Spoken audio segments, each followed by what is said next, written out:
राजनीति के कुरुक्षेत्र में नेतृत्व का सिक्का जमा रही महिला विधायक 2019 के विधानसभा चुनाव में चुनकर आई हैं 10 महिलाएं। अंबा प्रसाद हो या सीता सोरेन, कोई नहीं है जन समस्याएं उठाने में पीछे। नमस्कार, आजाद सिपाही विशेष में आपका स्वागत है। मैं हूं राकेश सिंह। मंजिल उन्हीं को मिलती है जिनके सपनों में जान होती है। पंखों से कुछ नहीं होता, हौसलों से उड़ान होती है। इसी शेर को चरितार्थ करते हुए 81 सीटों वाली झारखंड विधानसभा में 10 महिला विधायक राजनीति के कुरुक्षेत्र में अपनी नेतृत्व क्षमता का सिक्का जमा रही हैं। इन महिला विधायकों में अंबा प्रसाद जैसे युवा विधायक हैं, तो ग्रामीण पृष्ठभूमि से आई पुष्पा देवी भी हैं। झामुमो विधायक सीता सोरेन हैं, तो कांग्रेस विधायक दीपिका पांडे सिंह भी हैं। घर की 4 दीवारी लांघकर इन महिला विधायकों ने साबित किया है कि उन्हें सिर्फ मौका दिए जाने की जरूरत थी। झारखंड विधानसभा की 10 महिला विधायकों में कांग्रेस की 4 और झामुमो तथा भाजपा की 3 विधायक शामिल हैं। इन विधायकों में जहां बड़कागांव विधायक अंबा प्रसाद सबसे युवा हैं, तो जोबा मांझी उम्र दराज सबसे पढ़ी लिखी डॉक्टर नीरा यादव हैं, तो 8वीं पास पुष्पा देवी भी सबसे अमीर दीपिका पांडे सिंह हैं, तो सबसे करीब निरसा विधायक अपर्णा सेन गुप्ता।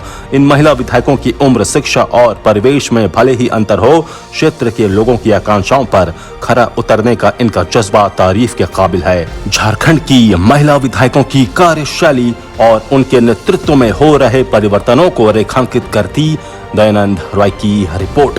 बीते 23 दिसंबर को जब झारखंड विधानसभा चुनाव के नतीजे आए, तो 10 महिला विधायकों को जनता ने चुनकर विधानसभा भेजा। इनमें अंबा प्रसाद का नाम सर्वाधिक चर्चा में रहा।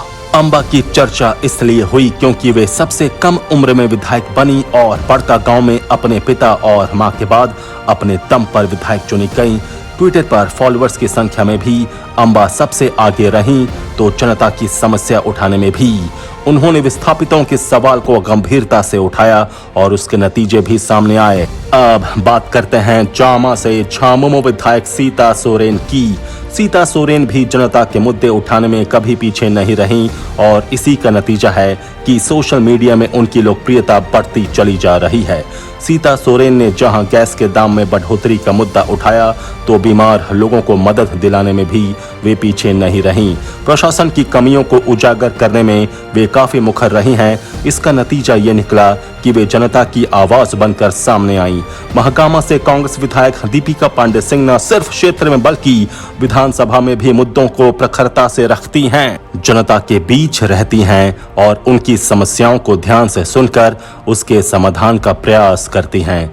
वहीं भाजपा विधायक डॉक्टर नीरा यादव के ट्विटर पर भले ही 457 फॉलोअर्स हों, पर क्षेत्र में उनकी लोकप्रियता अच्छी है। क्षेत्र में उनकी पहचान जमीनी स्तर पर काम करने वाली महिला के रूप में है और वे पार्टी की नीतियों और सिद्धांतों के साथ आगे बढ़ते हुए क्षेत्र की जनता की उम्मीदों पर खरी उतरी हैं। वर्तमान राज्य सरकार के अधिकारियों की कमियां सामने आने पर वो उसे उजागर करने का कोई मौका नहीं छोड़ती। निरसा विधायक अपर्णा सेन गुप्ता विधानसभा चुनाव से पहले अपने भाषणों में निरसा को झारखंड का सबसे विकसित क्षेत्र बनाने का दावा करती रहीं। उनकी शख्सियत और उनका अंदाज जनता को पसंद आया और वे चुन ली गईं। अब वे क्षेत्र में विकास का कमल खिला रही हैं। छतरपुर से भाजपा विधायक पुष्पा देवी ने 13 दिसंबर को छतरपुर प्रखंड के कबूतरी तह नाला में चेक डैम का शिलान्यास किया। इसके जरिए उन्होंने क्षेत्र के लोगों की चिर प्रतीक्षित मांग पूरी की। खासकर क्षेत्र के किसानों के जीवन में इससे खुशहाली आएगी। क्षेत्र के लोगों की उम्मीदों पर खरा उतरने के साथ पुष्पा भाजपा की नीतियों और सिद्धांतों की भी वकालत बखूबी करती हैं। रामगढ़ विधायक ममता देवी क्षेत्र में जन समस्याओं के समाधान के लिए आंदोलन का पथ चुनने के लिए जानी जाती हैं। उन्हें अपने क्षेत्र की समस्या के समाधान के लिए आंदोलन की उपज भी कह सकते हैं। विधायक बनने के बाद भी वो क्षेत्र की जनता की उम्मीदों पर खरा उतरने की हर संभव कोशिश कर रही हैं। हाल में ही उन्होंने दुलमी प्रखंड के बहातू गांव में पीसीसी पथ निर्माण कार्य का शिलान्यास किया। वहीं इसी प्रखंड के जरियो गांव स्थित जमीरा कब्रिस्तान में शेड निर्माण कार्य का शिलान्यास किया। ममता देवी विस्थापितों के हक और अधिकार की लड़ाई लड़ने में भी पीछे नहीं हैं। ये भी क्षेत्र में उनकी लोकप्रियता का कारण है। मनोहरपुर से झामुमो विधायक जोबा मांझी हेमंत सरकार में महिला और बाल विकास मंत्री भी हैं। जोबा मांझी अपने क्षेत्र में इतनी लोकप्रिय हैं कि वे 6ठी दफा विधायक चुनकर आई हैं। पति देवेंद्र मांझी की हत्या के बाद उन्होंने अपने पति की विरासत संभाली और फिर जनता का प्यार उन्हें मिलता रहा। जोबा मांझी की खासियत यह है कि वे अपने क्षेत्र के मतदाताओं का मिजाज बखूबी समझती हैं और उनकी आकांक्षाओं के अनुरूप काम करती हैं।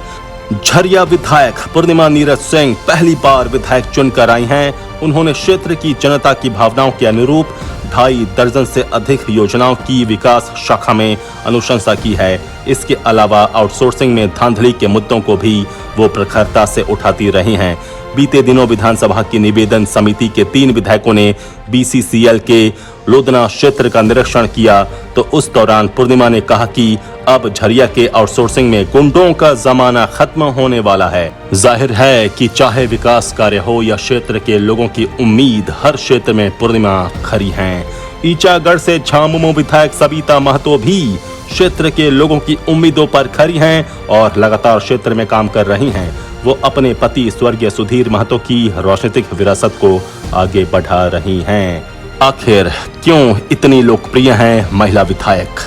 झारखंड की राजनीति के जानकारों का कहना है कि संख्या बल में पुरुष विधायकों की तुलना में महिला विधायकों की संख्या भले ही कम हो, पर लोकप्रियता में वे किसी तरह से पुरुष विधायकों से कमतर नहीं हैं। महिला होने के कारण वे जहां क्षेत्र की महिलाओं की समस्याओं को गंभीरता से सुनती हैं, उसका निदान करती हैं, तो सामाजिक क्षेत्र और अन्य गतिविधियों में भी आगे रहती हैं। कोरोना संकट में भी महिला विधायकों ने अपने दमखम का परिचय दिया और क्षेत्र की जनता की मदद करने में पीछे नहीं रही। राजनीति का ये सच है कि पुरुषों की तुलना में महिलाओं को राजनीतिक पार्टियां अपेक्षाकृत कम ही टिकट देती हैं, लेकिन जब उन्हें टिकट मिलता है और वे जीत हासिल करने में सफल रहती हैं, तो क्षेत्र में छाप छोड़ने में महिला विधायक पीछे नहीं रहती। आजाद सिपाही के विशेष में अभी इतना ही। खबरों की और भी अधिक जानकारी के लिए आप पढ़ते रहिए अपना लोकप्रिय दैनिक अखबार आजाद सिपाही। आप हमारे इस YouTube चैनल को जरूर सब्सक्राइब करें। जुड़े रहिए आजाद सिपाही के साथ। धन्यवाद।